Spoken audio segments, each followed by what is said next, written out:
नमस्कार मित्रों, हिंदी जानपथ में आपका स्वागत है। इस वीडियो में हम बात करेंगे द्वंद्व समास की।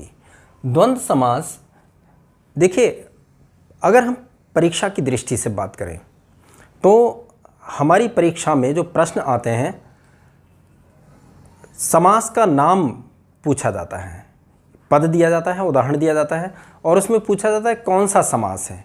हाँ, कभी कभार उसमें समास विग्रह भी पूछ लिया जाता है।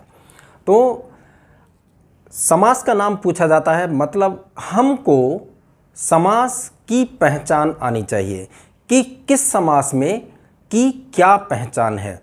अब देखिए, जैसे अव्ययी भाव समास है, उसमें पूर्व पद अव्यय होता है और प्रयोग होने पर पूरा पद अव्यय का काम करता है।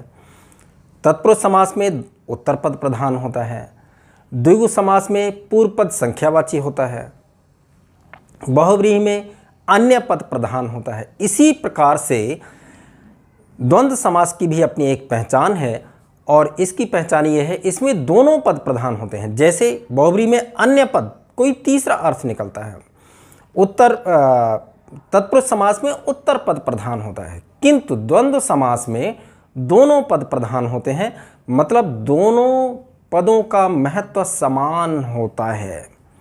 ना कोई प्रधान होता है, ना कोई अप्रधान होता है, दोनों पद प्रधान होते हैं, वहाँ द्वंद्व समास होता है। अगर हम परिभाषा की बात करें तो देखिए, जिस समास में दोनों पद प्रधान हों अर्थात समान महत्व रखते हों, ये ध्यान रखने की बात है, तथा समास विग्रह करने पर योजक शब्दों जैसे और, तथा, एवं, या, अथवा का प्रयोग हो, विग्रह करने पर इनका प्रयोग होता है, इन शब्दों का, वह द्वंद्व समास कहलाता है। देखिए, द्विगु समास और द्वंद्व समास, ये दोनों समास सबसे सरल समास हैं। जिसमें पूर्व पद संख्यावाची होगा वो द्विगु समास होगा। जिसमें दोनों पद प्रधान होंगे, मतलब आप सरल भाषा में ऐसे समझिए, जोड़े के रूप में जो प्रयुक्त होता है। जिस समास में जोड़े के रूप में पद प्रयुक्त होता है, दोनों पद जोड़े के रूप में होते हैं, चाहे वो समानता के अर्थ में हो अथवा विरोधाभासी हों, वहाँ पर जोड़े के अर्थ में जहाँ प्रयुक्त होंगे वहाँ द्वंद्व समास होता है। जैसे माता पिता, छोटा बड़ा, भाई बहन, राजा रानी, भला बुरा, जोड़े के रूप में प्रयुक्त होते हैं, वहाँ पर द्वंद्व समास होता है। सबसे सरल द्वंद्व समास है। तो जहाँ जोड़े के, अब परीक्षा की दृष्टि से देखिए, जैसे ही मान लीजिए आपके सामने उदाहरण आए कि इसमें समास पहचानिए, तो अगर जोड़े के रूप में है तो आप समझ जाइए कि इसमें द्वंद्व समास है निश्चित रूप से। अब देखिए, जैसे उदाहरण के लिए रात दिन, रात दिन जोड़े के रूप में है, विरोधाभासी है किंतु जोड़े के रूप में है। यहाँ पर इसका विग्रह करने पर रात और दिन। लाभ हानि, लाभ या हानि, इस तरह से जहाँ जोड़े के रूप में हमको दिखे वहाँ समझ जाइए कि यहाँ पर द्वंद्व समास है। अब देखिए, समास के भेद क्या हैं। यहाँ हम अध्ययन करने के लिए भेदों की बात ज़रूर करेंगे, हम भेदों को ज़रूर बताएंगे, किंतु ये ध्यान रखने की बात है कि भेदों को रटने से अधिक महत्वपूर्ण प्रतियोगी परीक्षाओं के लिए आपको इन शब्दों के, इन उदाहरणों को देखना है, और क्योंकि इनका समास का नाम आता है, आपको पूछा जाएगा और इसका विग्रह पूछा जाएगा। तो देखिए, समास, द्वंद्व समास के 3 भेद हैं: इतरेतर द्वंद्व, समाहार द्वंद्व और वैकल्पिक द्वंद्व। देखिए, इतरेतर द्वंद्व, पहला इसका भेद है इतरेतर द्वंद्व।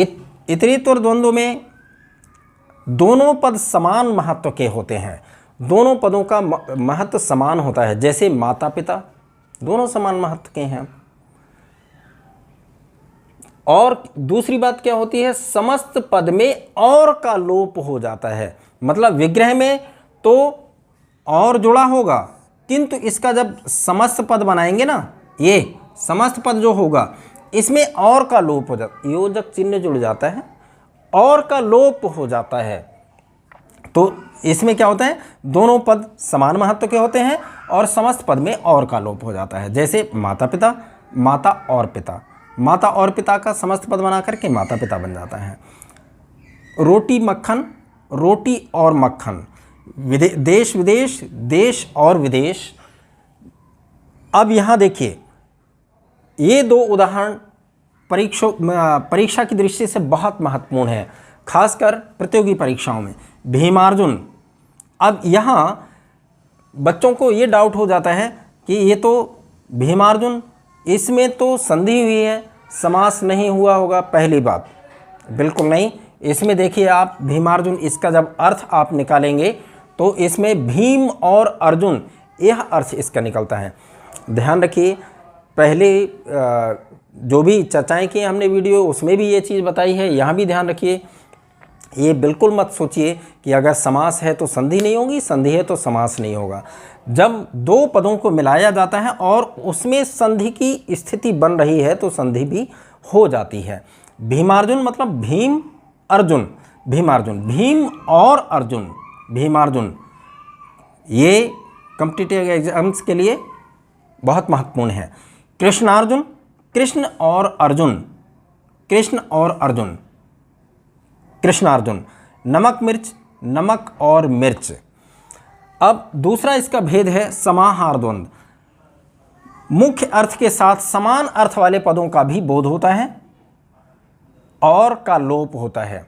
अब यहाँ और का लोप होता है, ये चीज़ समान है। अब यहाँ जैसे, अब ध्यान देने की बात यह है, इन दोनों के अंतर को बहुत ध्यान से देखने की आवश्यकता है। थोड़ा सा अंतर है क्या, जैसे यहाँ माता और पिता, केवल माता और पिता का बोध होता है। इस बात से, माता पिता शब्द से पूरे परिवार का बोध नहीं हो रहा है। ध्यान देंगे आप, माता और पिता अगर आपके सामने बात आए, शब्द आए, तो आप माता और पिता ही उसका अर्थ निकालेंगे। किंतु अगर कहा जाए दाल रोटी, हाँ दाल रोटी चैन से खा रहे हैं, बात करते हुए कहते हैं ना दाल रोटी, तो दाल रोटी खा रहे हैं, क्या केवल दाल और रोटी खा रहे हैं? नहीं, मतलब भोजन की व्यवस्था अच्छे से हो रही है। मतलब दाल और रोटी के साथ में उससे संबंधित अन्य भोज्य पदार्थों का भी बोध उससे हो रहा है। जैसे कहा जाए कहा सुनी हुई, तो कहा सुनी का मतलब उसका अर्थ झगड़ा से है।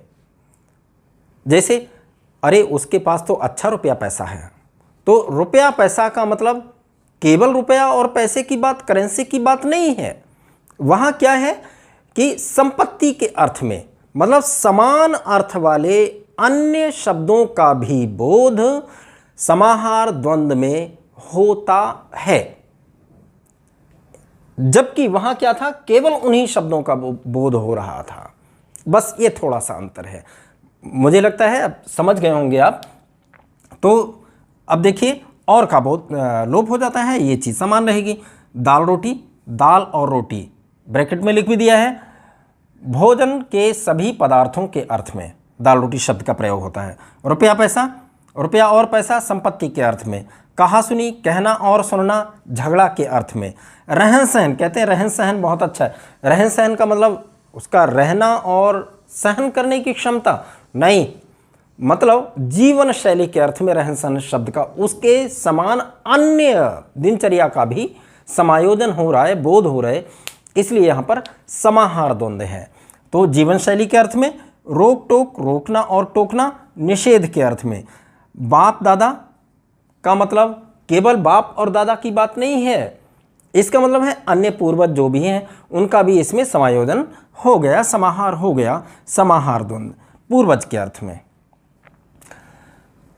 इतरेतो द्वंद्व, समाहार द्वंद्व, और तीसरा है वैकल्पिक द्वंद्व। मतलब इसमें देखिए, समास में दो पद होते हैं, ये आप जानते हैं, और वैकल्पिक का मतलब या तो ये है या वो, यानी दोनों में से, दोनों पदों में से कोई एक किसी एक पद का बोध होगा, किसी एक पद का, मतलब बीच में या लग जाएगा, सीधी सी बात है। जहां या लग जाए समझ लीजिए कि वहां पर वैकल्पिक द्वंद्व है। जहां या का लोप हो जाए समास करने पर समझ लीजिए वहां पर वैकल्पिक द्वंद्व है। देखिए सुख दुख, अब यहां सुख दुख, सुख या दुख, घट बढ़, घटना या बढ़ना, शीतोष्ण, शीत या उष्ण, बहुत महत्वपूर्ण उदाहरण है, देखने की आवश्यकता है। शीतोष्ण, शीत और उष्ण, ठंडा और गर्म, ठंडा या गर्म, सॉरी। यहाँ देखिए, यहाँ एक चीज़ आप देख रहे हैं, विरोधी भावों के पदों का मेल होता है यहाँ पर। जहाँ विरोधी, इसमें खास बात क्या है, विरोधी भाव मतलब या के अर्थ में, या तो सुख या दुख विरोधी भावों का होता है और या का लोप होता है। देखिए शीतोष्ण बहुत महत्वपूर्ण है परीक्षा की दृष्टि से, प्रतियोगी परीक्षा की दृष्टि से।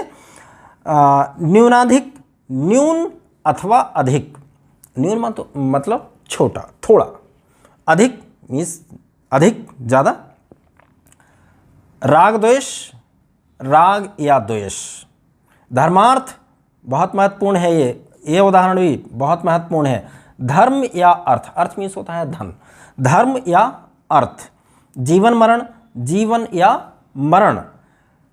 पाप पुण्य, पाप या पुण्य।